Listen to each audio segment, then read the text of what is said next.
நம்ம ஈஸ்வரி பார்த்தீங்கன்னா, ஓப்பனா இப்படி ஒரு விஷயத்த சொன்னதுனால, ராவணன் வந்து இப்போ பயங்கரமான ஒரு டென்ஷன்ல வந்து இருக்காரு. என்னையவே இவங்க வந்து தூக்கி போடுற அளவுக்கா வந்துட்டாங்க, அப்படிங்கிற மாரி வந்து ரொம்பவே டென்ஷன்ல தான் வந்து இப்போ அந்த ஆள் வந்து உட்காந்துட்டு, மறுபடியும் பைத்தியக்காரத்தனமா வந்து ஏதாவது ஒரு விஷயத்த நம்ம பண்ணியே ஆகணும். இத இப்படியே விடக்கூடாது அப்படின்னு சொல்லிட்டு பிளான் பண்றாரு. ஏன்னா, நிச்சயமா இந்த ஒரு விஷயத்த பண்றதுக்காக ஆதி குணசேகரன வந்து பயங்கரமா வந்து மண்டைய கழுவியிருப்பாரு இந்த ராவணன். ஸோ அது எல்லாமே இப்போ வந்து வேஸ்ட்டா போயிருச்சு அப்படிங்கிற மாரி வந்து அவன் மனசுக்குள்ள வந்து தோணுது. இன்னொரு பக்கம் ஆதி குணசேகரன் இது ராவணன் பண்ண ஒரு தப்பு என்ன அப்படின்னா, அந்த விகேவ சுட்டுட்டு அப்படியே அங்கேயே விட்டுட்டு போனது மட்டும் தான். ஸோ நிச்சயமா வந்து ஜனனியும், சக்தி அவங்க 2 பேரையுமே இவர காப்பாத்தியிருப்பாங்க அப்படின்னு சொல்லிட்டு வந்து நம்ம ராவணன் வந்து எக்ஸ்பெக்ட் பண்ணியிருக்க மாட்டாரு. பட் இப்படி ஒரு ட்விஸ்ட்ட வந்து இவங்க 2 பேருமே வந்து வச்சிருக்காங்க. பட் இதுக்கு வந்து ஃபர்ஸ்ட் அந்த விகே அப்படிங்கிற அந்த ஆள் பார்த்தீங்கன்னா, உயிரோட எந்திரிச்சு வரணும். ஸோ அவர் வந்து சுயநினைவுக்கு வந்துட்டாரு அப்படின்னா மட்டும் தான் இதுக்கு பின்னாடி என்ன மாதிரியான பிரச்சனைகள் நடந்திருக்கு, யார் காரணம் அப்படிங்கிற எல்லாமே வந்து தெளிவா தெரியும். அது மட்டும் கிடையாது. அந்த ஆளை எப்படியாவது வந்து காப்பாத்தணும் அப்படிங்கிறதுக்காக தான் இவங்க 2 பேருமே வந்து நெறைய முயற்சிகள் வந்து பண்ணிக்கிட்டு இருக்காங்க அப்படின்னே வந்து சொல்லலாம். ஸோ இப்போ இந்த பக்கம் வந்து இந்த மாதிரி ஆதி குணசேகரன் வந்து பொறுப்ப எல்லாத்தையுமே வந்து நான் ராவணன் கிட்ட வந்து குடுக்க போறேன் அப்படிங்கிற மாரி சொல்லும்போது, ஸோ ரேணுகா, நந்தினி என்னமோ தெரியல ரொம்பவே அதிசயமா வந்து அவங்க எல்லா விஷயத்தையுமே கட் அண்ட் ரைட்டா சொல்லிட்டு, எங்களுக்கு இதெல்லாம் வந்து செட் ஆகல. எங்களுக்கு இதெல்லாம் வந்து புடிக்காது அப்படின்னு நேரடியாவே சொல்லிட்டு வந்து போயிட்டாரு.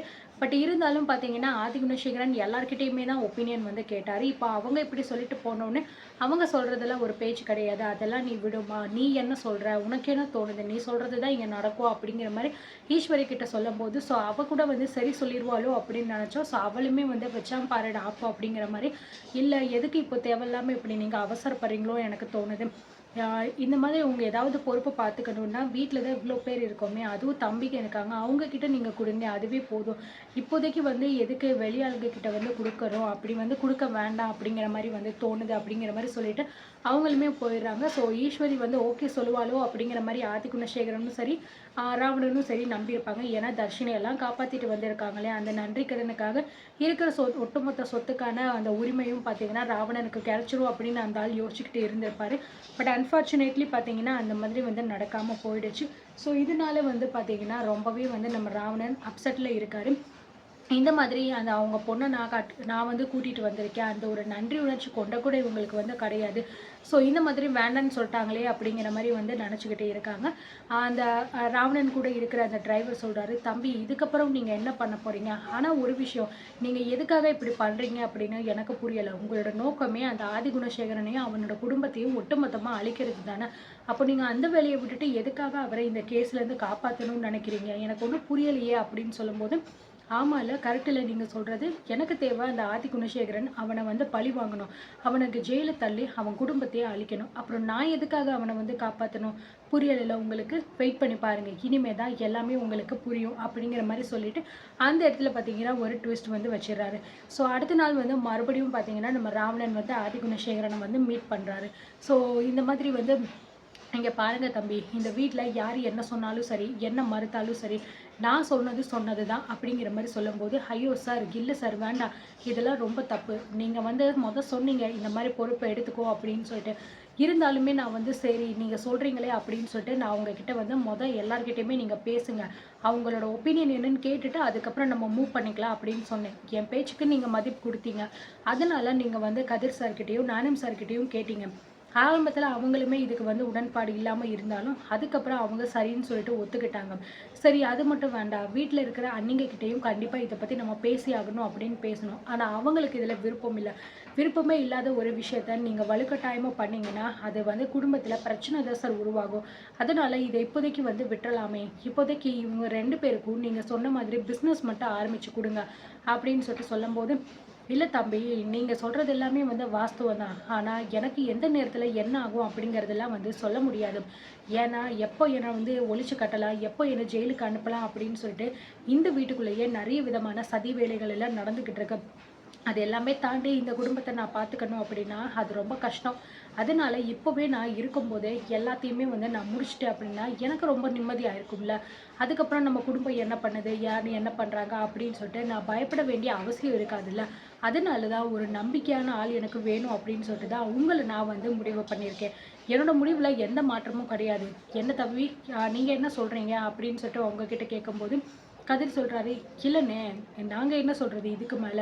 உன்னோட முடிவு தானே என்னோட முடிவு. நீங்க எடுக்கிற முடிவுல எப்பயுமே நாங்க எந்த மாற்று கருத்தும் சொன்னது கிடையாது. நீங்க ஆரம்பத்துல சொன்னம்போது எனக்கு வந்து ஒரு மாதிரியா இருக்கத்தான் செஞ்சுச்சு.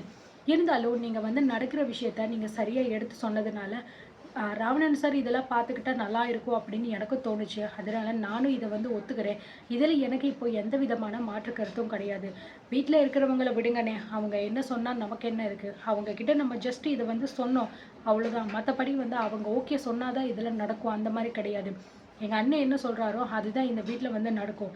ராவணன் சார், அண்ணன் சொன்ன மாதிரி எல்லா பொறுப்பையும் நீங்களே எடுத்துக்கோங்க. அதுதான் கரெக்ட்டா இருக்கும் அப்படின்னு ஞானமும் வந்து சொல்ல, ஸோ இப்போ இவங்க தான்டா நமக்கு வந்து கிடைச்சிருக்கக்கூடிய ட்ரம்ப் கார்டு. ஏன்னா இவங்களே வந்து ஓகே சொல்ட்டாங்கன்னா, மத்தவங்கலாம் ஓகே சொன்னா என்ன, சொல்லலனா என்ன அப்படிங்கிற மாரி வந்து ராவணனுக்கு மனசுக்குள்ள வந்து தோணிருது.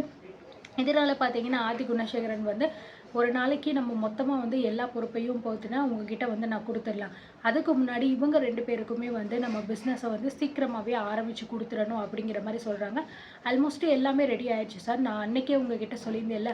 ஸோ எல்லா இடத்தையும் பார்த்தாச்சு. எல்லா மெட்டீரியல்ஸ் எல்லாத்தையுமே வந்து நீங்க சொன்ன மாதிரியே அரேஞ்ச்மெண்ட்ஸ் எல்லாம் பண்ணியாச்சு. இவங்க போய் அத பார்த்துட்டு ஓகேவா அப்படின்னு சொல்ட்டா போதும். நம்ம உடனே வந்து ஓப்பன் பண்ணிடலாம் அப்படிங்கிற மாரி வந்து சொல்றாங்க. என்னண்ணே இது இவ்ளோ சீக்கிரமாவா? இப்ப தானண்ணே வந்து வைக்கப் போறோம் அப்படின்னு பேசிக்கிட்டு இருந்தோம். அதுக்குள்ள எல்லாமே முடிஞ்சிச்சுன்னு சொல்றீங்க அப்படிங்கிற மாரி சொல்லும்போது, ஆமாண்ணே என்ன இன்னும் வரைக்கும் நம்ம வந்து அப்படியே வந்து இழுத்துக்கிட்டே போ முடியாதுல்லப்பா. ஒரு விஷயத்த ஆரம்பிக்கிறோம் அப்படின்னா, அந்த விஷயத்த சீக்கிரமா நம்ம செஞ்சு முடிக்கணும்.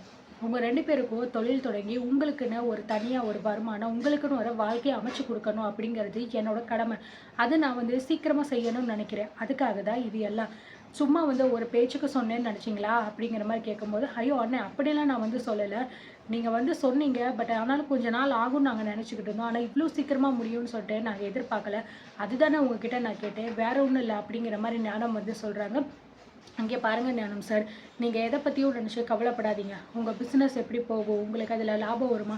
அத பத்தி நீங்க எந்த விதமான கவலையும் பட வேண்டாம். ஏன்னா நம்ம பார்த்திருக்கிற இடம் ரொம்பவே மெயினான இடம்.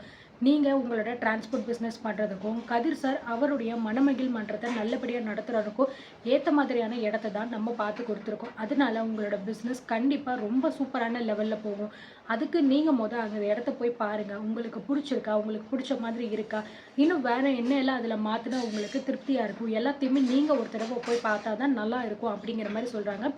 சரி சார் நாங்க போய் பார்க்குறோம். நீங்க எங்க இருக்கு அப்படின்னு சொல்லிட்டு எங்களுக்கு சொல்லுங்க. நாங்க போய் பார்க்குறோம் அப்படின்னு சொல்லும்போது, இதில என்ன சார் எங்க இருக்குன்னு எதுக்கு சொல்லணும்? நானே உங்கள கூட்டிட்டு போய் உங்க கூட நானும் சேர்ந்து வரேன்.